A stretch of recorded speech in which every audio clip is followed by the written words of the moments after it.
ఈరోజు మన topic difficulties and progress, కష్టాలు అండ్ పురోగతి, మన అభివృద్ధి. ఈ కష్టాలు సమస్యలు అనేవి మనకి మామూలు జీవితంలోనే కాకుండా యోగ సాధనలో, మామూలు జీవితంలో కన్నా యోగ సాధనలో ఎక్కువగా వస్తాయి. ఎందుకంటే మామూలు జీవితంలోటివి బయటకు కనిపిస్తాయి, కానీ యోగ సాధనలో మనకు మనం పడే కష్టాలు, మనకు మనం ఎదుర్కొనే ఆటంకాలు, సో దాని గురించి మదరు ఏం చెప్పారు అన్నది ఒకసారి చూస్తాం. మదర్ అంటారు, ఈ కష్టాలు సమస్యలు అన్నవి మనము ఎప్పటికప్పుడు పరిష్కరించుకోవాలి మనం ప్రోగ్రెస్ కావాలంటే. ఎలా అంటే, ఉదాహరణకి ఇప్పుడు మనము ఏదైనా ప్రయాణం చేస్తున్నాము, ఒక బరువైన మూట తల మీద పెట్టుకొని ప్రయాణం చేసామనుకోండి, మన నడక ఎలా సాగుతుంది? చాలా కష్టంగా ఉంటుంది. మనం గమ్యం చేరటానికి చాలా టైం పడుతుంది. అదే ఆ మూటలోంచి ఒక్కొక్క వస్తువు తీసేసుకుంటూ పోయినాం అనుకోండి, లైట్ చేసుకుంటూ మూటను, అప్పుడు మనం తొందరగా గమ్యం చేరగలుగుతాం. సో అలాగే మనకున్న సమస్యలు కానీ, ఈ కష్టాలు కానీ ఒకటొకటి పరిష్కరించుకుంటూ పోవాలి. అలా పరిష్కరించుకుంటూ పోతే మనం ప్రోగ్రెస్ కాగలుగుతాం. లేకపోతే ఆ కష్టాలను అలాగే పెట్టేసి మనం ఇలా ప్రోగ్రెస్ కావటం లేదు అంటే అది సాధ్యం కాదు. ఎందుకంటే అవి మనల్ని ఎప్పటికీ డిస్టర్బ్ చేస్తూనే ఉంటాయి.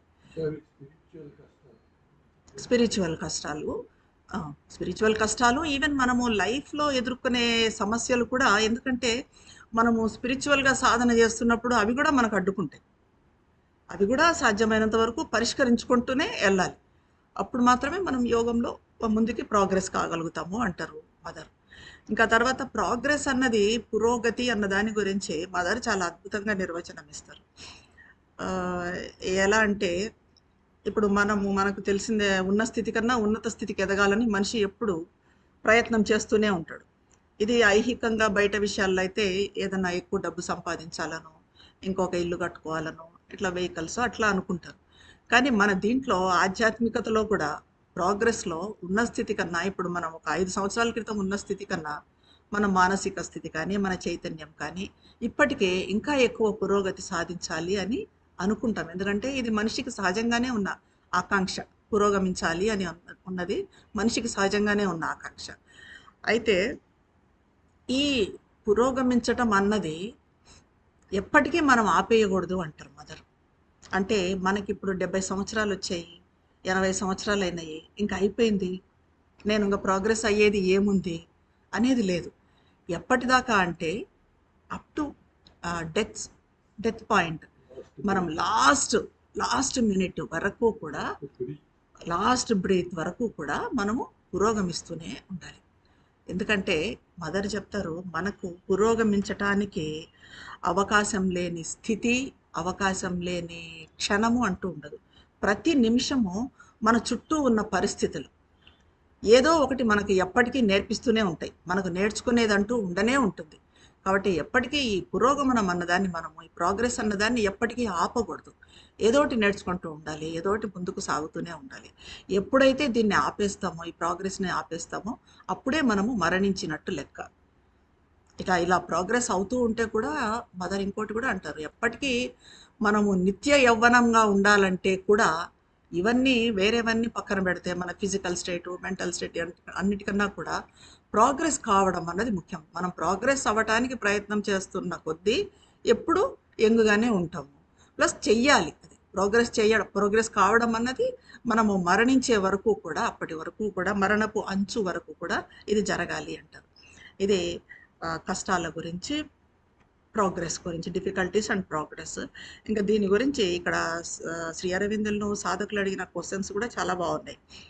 ఎలాంటి అంటే, ఈ డిఫికల్టీస్ వస్తే ఏం చేయాలి, మేము వాటిని ఓవర్కమ్ చేయలేకపోతే ఎలాగో, ఇవన్నీ కూడా సమాధానాలు చాలా అద్భుతంగా ఉంటాయి, చూద్దాం. How long the difficulties and obstacles remain in sadhana. మనకు కూడా అనిపిస్తూ ఉంటుంది, ఎన్నిసార్లు చేసినా ఈ కష్టాలు వస్తూనే ఉంటాయి, ఇంకా ఎంతకాలం ఈ కష్టాలు ఉంటాయి సాధనలో మాకు అని. ఇట్ డిపెండ్స్ ఆన్ ద సాధకుల మీద ఆధారపడి ఉంటుంది. ఇప్పుడు మనం చెప్పుకున్నట్టుగా ఒకటొకటి పరిష్కరించుకుంటూ పోవాలి, చేసుకుంటూ. సెకండ్ క్వశ్చన్ అడుగుతున్నారు, in what sense does it depend on them?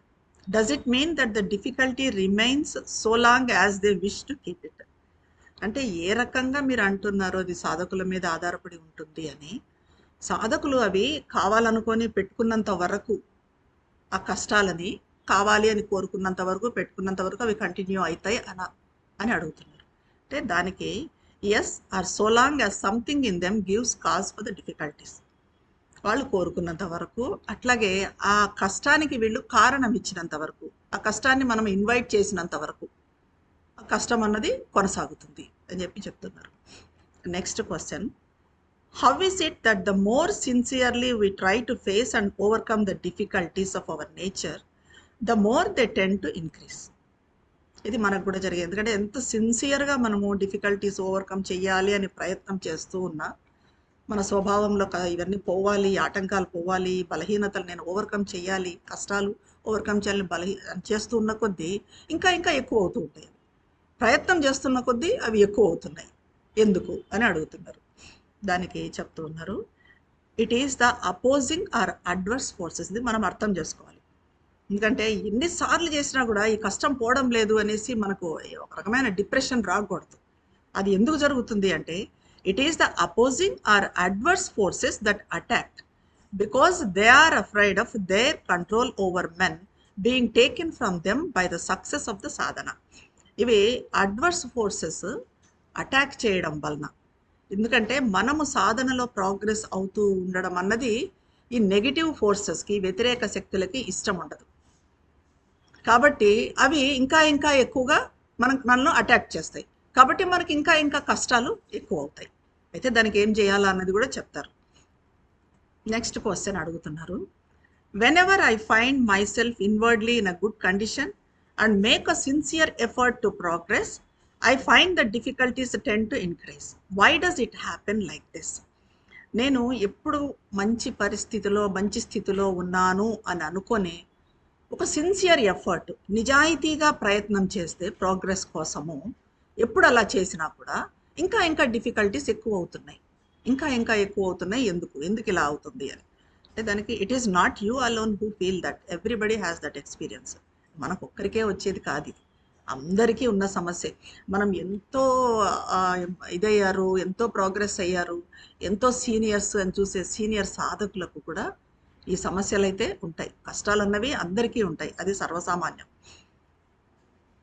Does this prove that I'm incapable of doing yoga? అంటే ఇలా నాకు కష్టాలు మరీ మరీ ఎంత ప్రయత్నం చేసినా వస్తున్నాయి అంటే, నేను యోగానికి అర్హుణ్ణి కాదా, నాకు యోగానికి అర్హత లేదా అని అడుగుతున్నారు. అలా కష్టాలు రావడం అనేది ఉంటే అంటే దానికి చెప్తున్నారు, in that case it would prove that everybody is incapable. ఇప్పుడే చెప్పారు అందరికీ ఇది సర్వసాధారణం అని. మరి ఇంకా కష్టాలు మనకు వస్తున్నాయి కాబట్టి మనం ఇన్కేపబుల్ యోగాకి అని అనుకుంటే, ఇంకా ఎవ్రీబడి ఈజ్ ఇన్కేపబుల్, ఎవరు యోగం చేయలేరు అప్పుడు. ఎందుకంటే అందరికీ కష్టాలు అనేటివి అది సామాన్యం కాదు. ఎక్కడి నుంచి వస్తాయి మన కష్టాలు? సబ్కాన్షియస్, ఇన్కాన్షియన్స్. మరి అంత లోతుకెళ్ళి మనల్ని మనం ప్యూరిఫై చేసుకుంటూ రావడం అనేది అది ఓ పట్టాన అయ్యేది కాదు, ఎక్కడో మదరు శ్రీ అరవిందులు అట్లాంటి వాళ్ళకు తప్ప. కాబట్టి కష్టాలు రావటం అనేది అది చాలా సర్వసాధారణం. మనకు కష్టాలు వచ్చినంత మాత్రాన అరే నేను యోగం చేయలేను, నేను యోగానికి అర్హుడిని కాదు అని అనుకోవాల్సిన పని లేదు. For everybody has the same experience. అందరికీ ఈ కష్టాలు అనేవి వస్తాయి అంటున్నారు. If a sadhak finds it difficult to make any progress in his sadhana and is constantly faced with difficulties, how will he be able to stay in the ashram? అంటే ప్రోగ్రెస్లో మరి ఇప్పుడు కష్టాలు వస్తున్నాయి అని చెప్తున్నాము.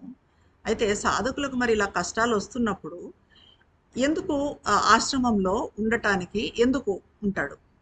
How will he be able to, ఎలా ఉంటాడు ఆశ్రమంలో? కష్టాలు ఎక్కువ వస్తున్నాయి కదా, మరి ఆశ్రమంలో ఎలా ఉంటాడు?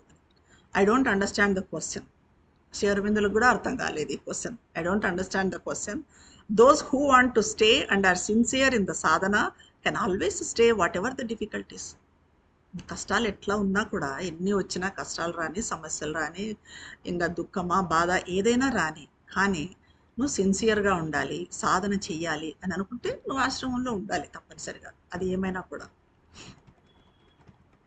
నెక్స్ట్ క్వశ్చన్ అడుగుతున్నారు, is it a fact that the sadhaks so long as they do not overcome the defects of their nature have to undergo various tests imposed by the divine? ఇప్పుడు సాధకులు తమ స్వభావంలోని ఈ డిఫెక్ట్స్ని అధిగమించలేకపోతే, ఇప్పుడు మన స్వభావంలో మనకు ఒక్కొక్కరికి ఒక్కొక్క ఫాల్ట్ ఉంటుంది. ఒకరికి కోపం ఉంటుంది, ఒకరికి గర్వం ఉంటుంది, ఒకరికి అహంకారం ఉంటుంది, రకరకాలు ఒకరికి క్రిందికి లోగా వాళ్ళని వాళ్ళు లోగా అనుకోవటము, తక్కువగా అనుకోవటము ఉంటుంది. ఇలాంటివన్నీ ఉంటాయి. ఒక్కొక్కరికి ఒక్కొక్క ఈ ప్రాబ్లం అయితే ఉంటుంది, డిఫెక్ట్ ఉంటుంది వాళ్ళ స్వభావంలో. అయితే వాళ్ళు దాన్ని ఓవర్కమ్ చేయలేకపోతే ఆ స్వభావాన్ని, అప్పుడు దేవుడు టెస్ట్లు పెడతాడా వాళ్ళకి? భగవంతుడు వాళ్ళకి టెస్ట్లు పెడతాడా? ఇప్పుడు నేను నా కోపాన్ని నేను ఓవర్కమ్ చేయలేదు, అప్పుడు నాకు భగవంతుడు టెస్ట్ పెడతాడా? నువ్వు కోపాన్ని ఓవర్కమ్ చేయటం లేదు అని, అది అడుగుతున్నారు. దానికి it is not a test, అది భగవంతుడు పెట్టే పరీక్ష కాదు. అంటే ఇప్పుడు మనము కోపాన్ని ఓవర్కమ్ చేయలేకపోతే దానివల్ల సమస్యలు వస్తూ ఉంటాయి, మళ్ళీ మళ్ళీ అదే కోపం వస్తూ ఉంటుంది, అదే చేస్తూ ఉంటాం. సో ఇదేంటిది, భగవంతుడు మనకు కోపం అంటే కోపం వచ్చే పరిస్థితులు అక్కడ క్రియేట్ అవుతూ ఉంటాయి. మనం కోపంని ఓవర్కమ్ చేయలేకపోతే ఆ పరిస్థితి మళ్ళీ క్రియేట్ అవుతుంది. మరి ఇదేంటి, భగవంతుడు మనకు పెట్టే టెస్ట్. అసూయ ఏదైనా కూడా, ఏ డిఫెక్ట్ అయినా కూడా మనలో ఉన్నది, మళ్ళీ అక్కడ అది ఉంటుందన్నమాట ఆ పరిస్థితి. మరి ఇదేంటి, భగవంతుడు పెట్టే టెస్ట్ అంటున్నారు. దానికి ఆన్సర్ చూడండి ఎంత బాగుందో. It is not a test, ఇది భగవంతుడు పెట్టే టెస్ట్ కాదు, పరీక్ష కాదు. It is only the natural law that they have to overcome these things before they can realise the aim of yoga. It is ప్రకృతి సహజ ధర్మం. మనకు మరీ మరీ ఆ పరిస్థితులు రావడం అనేది అది నేచర్ చేస్తుంది, అది న్యాచురల్ లా, ప్రకృతి ధర్మం. ఎందుకు అంటే మనం అది ఓవర్కమ్ చేసే వరకు మనం యోగంలో కొనసాగాలి. అంటే యోగంలో ఇప్పుడు మనం ఏదైతే రియలైజ్ చేసుకోవాలనుకుంటున్నామో, మదర్తో సంయోగాన్ని, లేకపోతే డివైన్ కాన్షియస్నెస్ని అందుకోవాలని ఇది అనుకుంటున్నామో, అది రియలైజ్ చేసుకోవాలా అనుకున్నప్పుడు మనం ఈ ఓవర్కమ్ చేయాలి అనుకుంటాం. సో అది ఓవర్కమ్ చేసే వరకు మనకి టెస్ట్లు అన్నవి సహజమే, సహజంగానే ఇది నేచర్ చేస్తుంది, భగవంతుడు పెట్టే టెస్ట్ కాదు. నెక్స్ట్ క్వశ్చన్ అడుగుతున్నారు. Is it true that the hostile forces attack and create disturbances in sadhana in order to test the strength of the sadhaks? ఇప్పుడు వ్యతిరేక శక్తులు, హాస్టైల్ ఫోర్సెస్ అన్నవి ఉంటాయి. ఇవి మన సాధనని డిస్టర్బ్ చేస్తూ ఉంటాయి, అటాక్ చేస్తాయి, మన సాధనను డిస్టర్బ్ చేస్తాయి. అయితే అది మన స్ట్రెంగ్త్ని టెస్ట్ చేయటానికే, మనం ఎంత మటుకు బలంగా ఉన్నాము, ఎంత మటుకు సాధనలో కంటిన్యూ కాగలము అని టెస్ట్ చేయటానికి ఈ వ్యతిరేక శక్తులు మనల్ని ఇలా అటాక్ చేస్తూ ఉంటాయా, మనల్ని డిస్టర్బ్ చేస్తూ ఉంటాయా అని అడిగారు. దానికి the hostile forces make it their function to attack and disturb the sadhaks, but if there were no wrong movement and no imperfection and weakness they would not be disturbed. వ్యతిరేక శక్తులు, హాస్టైల్ ఫోర్సెస్ పనే attack చేయడం, అవి చేసేది attack చేయడం, మనల్ని test చేయడానికి అదంతా కాదు. వాటి ఫంక్షన్ ఏంటి అంటే అటాక్ చేయడము, మనల్ని డిస్టర్బ్ చేయడము.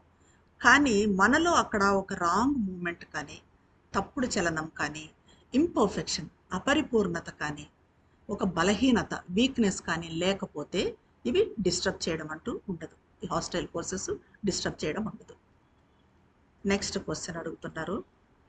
How can I know whether I am progressing in sadhana and the transformation of my being by the mother's force and grace?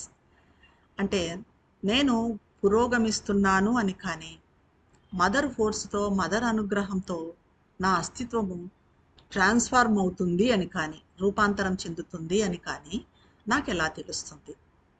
మనకు ఎలా తెలుస్తుంది మనం ట్రాన్స్ఫార్మ్ అవుతున్నామా లేదా అని? మనం సాధన చేస్తున్నాము, ప్రయత్నం చేస్తున్నాము, మరి మదర్ ఫోర్స్తో, మదర్ అనుగ్రహంతో మనం పురోగమిస్తున్నామా లేదా, ఎలా తెలుస్తుంది ఇది అని అడుగుతున్నారు. దానికి శ్రీ అరవిందులు అంటున్నారు, if it is being done you will be conscious of it. ఈ ప్రోగ్రెస్ అనేది మదర్ అనుగ్రహంతో మనలో జరిగితే మనకు అది తెలుస్తుంది, మనకు చైతన్యవంతంగా ఉంటాం, దాని గురించి మన ఎరుకలో ఉంటుంది, అది will be conscious of it. Next అడుగుతున్నారు, some sadhaks in the ashram say that they do not know if they are making any progress at all because they do not get any feeling indicating progress. What is the reason for this?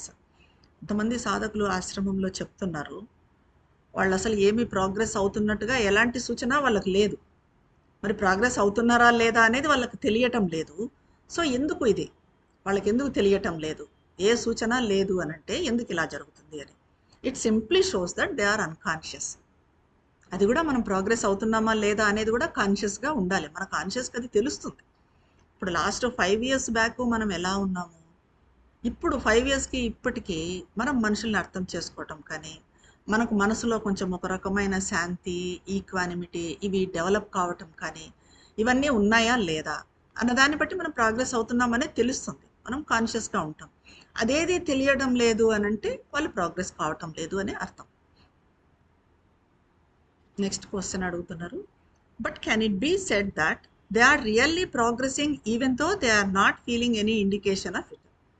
ఒకవేళ indication లేకపోయినా కూడా వాళ్ళు progress అవుతున్నారా రియల్గా, ఆ సూచన లేకపోయినా అని అంటే, one may have experiences without full understanding them, but if they feel nothing then they cannot be said to be progressing. పూర్తిగా దాని గురించి అర్థం కాకపోయినా ఈ ప్రోగ్రెస్ గురించిన అనుభవాలు అన్నవి ఉంటాయి, ఎక్స్పీరియన్సెస్ అన్నవి ఉంటాయి అందరికీ. ఇవి లేవు అని అంటే వాళ్ళు ప్రోగ్రెస్ అవుతున్నట్టుగా కాదు. సూచన లేకపోయినా కనీసం ఎక్స్పీరియన్సెస్ అన్న ఉంటాయి మనకు. అంటే ఒక సిచ్యుయేషన్ వచ్చిందనుకోండి, ఫర్ ఎగ్జాంపుల్ అదే సిచ్యుయేషన్ 10 years బ్యాక్ మనం ఎలా ఫేస్ చేసాము, ఇప్పుడు ఎలా ఫేస్ చేస్తున్నాము, దాంట్లోనే మనకు డిఫరెన్స్ తెలుస్తుంది. ప్రోగ్రెస్ అయ్యామా లేవా అని. దానికి ఏం పెద్ద సూచన అవసరం లేదు మనకి. అనుభవాలంటే ఇంకా ఇవే అనుభవాలు. అప్పటికి ఇప్పటికీ మనలో కొంచెం ఈక్వానిమిటీ, పీస్, మెంటల్ స్టెబిలిటీ అది డెవలప్ అయింది అంటే ఎస్ వీఆర్ ప్రోగ్రెసింగ్. అదేం లేదు, అప్పటికి 10 ఏళ్ల క్రితంకి ఇప్పటికీ ఒకటే రకంగా ఉన్నాము, మనము సాధన చేస్తున్నాము, అదే రకంగా ఉన్నాము అంటే మనము ప్రోగ్రెస్ కావటం లేదు అని అర్థం అనమాట.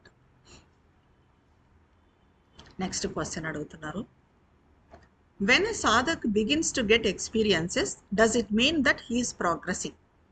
అంటే మీరు అనుభవాలు అంటున్నారు ఇప్పుడు, మరంటే అనుభవాలు వస్తున్నాయి అంటే సాధకుడు అతను ప్రోగ్రెస్ అవుతున్నట్ట, పురోగమిస్తున్నట్ట. It shows that he is progressing. డెఫినెట్గా మనకు అనుభవాలు వస్తున్నాయి, ఇప్పుడు నేను చెప్పినట్టే దానికి దీనికి మనకు తేడా తెలిసింది అంటే వీఆర్ ప్రోగ్రెసింగ్, డెఫినెట్గా ప్రోగ్రెస్ అవుతున్నట్టే.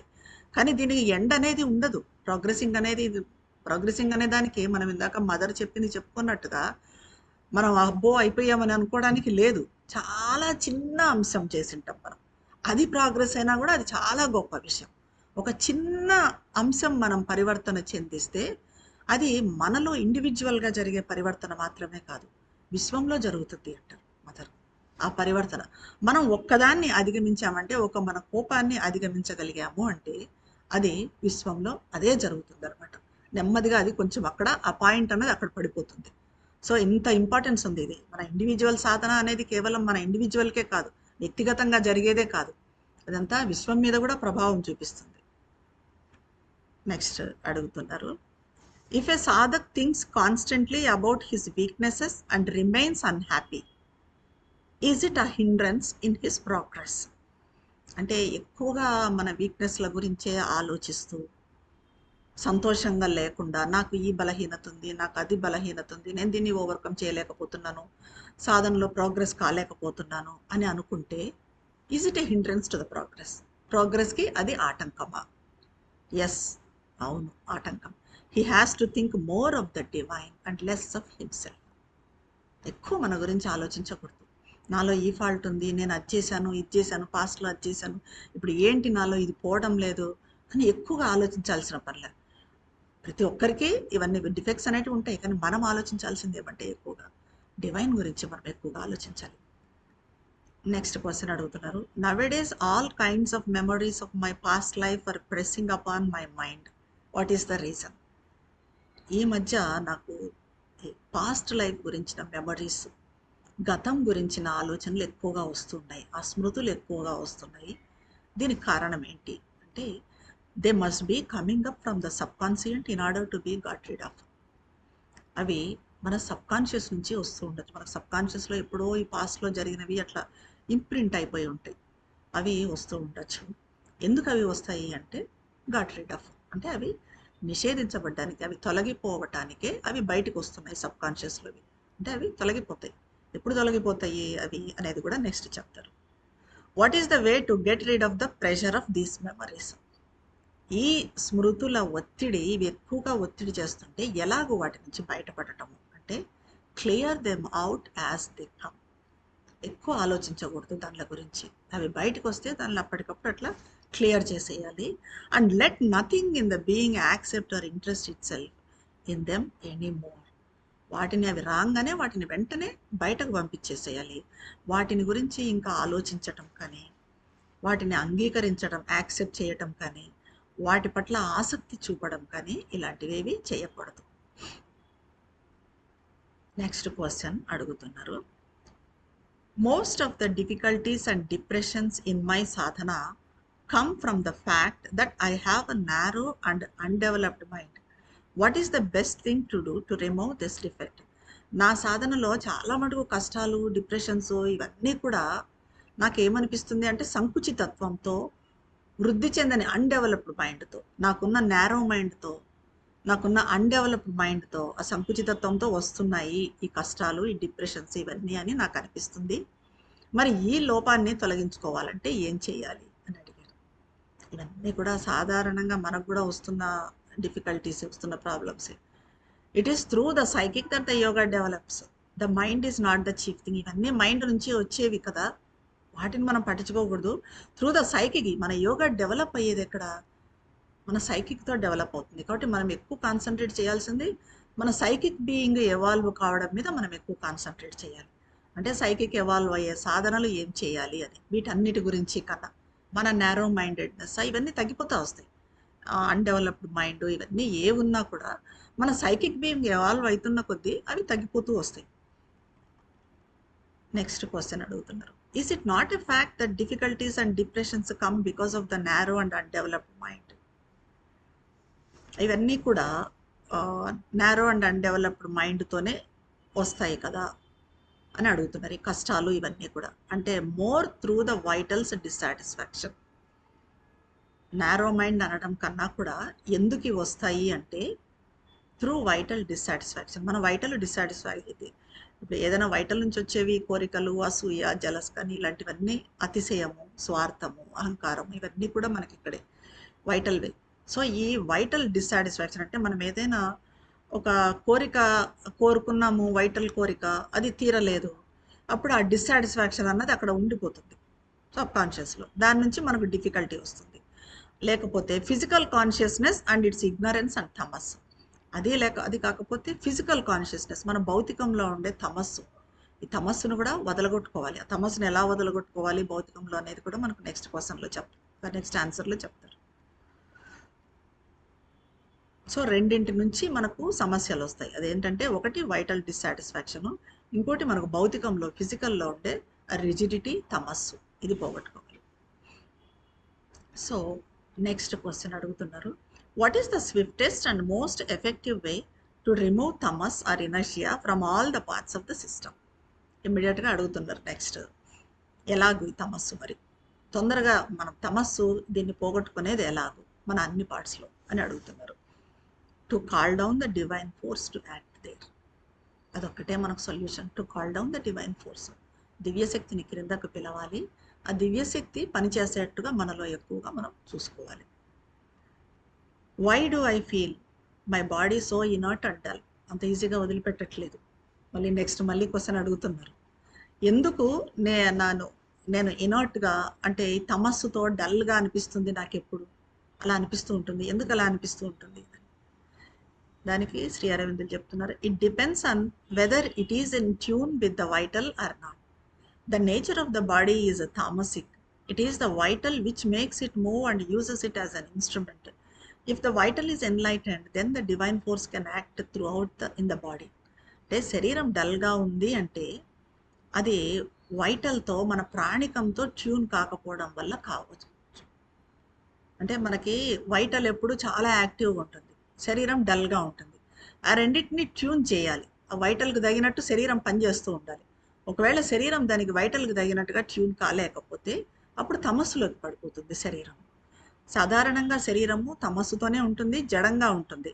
మన వైటల్ శరీరాన్ని తన సాధనంగా ఉపయోగించుకోవాలని చూస్తుంది, దాన్ని కదిలిస్తుంది. మన శరీరం కదులుతుంది అంటే దానికి కారణము వైటలే దాన్ని కదిలిస్తుంది. అయితే ఈ వైటల్ కాంతివంతమైనప్పుడు, అంటే వైటల్ ఎన్లైటన్ అవుతే అప్పుడు ఆ దైవశక్తి వైటల్తో శరీరం గుండా పనిచేస్తుంది. దైవశక్తి పనిచే ఎందుకంటే వైటలే చేయాల్సింది. శరీరాన్ని ఇన్‌స్ట్రుమెంట్‌గా చేసుకునేది వైటలే. వైటలే కదిలించాలి శరీరాన్ని. కాబట్టి మనం వైటల్లోకి ఆ దైవశక్తిని తీసుకొని వచ్చామంటే, ఈ శరీరంలో ఉన్న తమస్సు అనేది పోతుంది. మనం తమస్సులో పడకుండా ఉండాలంటే మనం చేయాల్సిందేమంటే మన వైటల్‌ని ఎన్‌లైటన్ చేసుకోవాలి.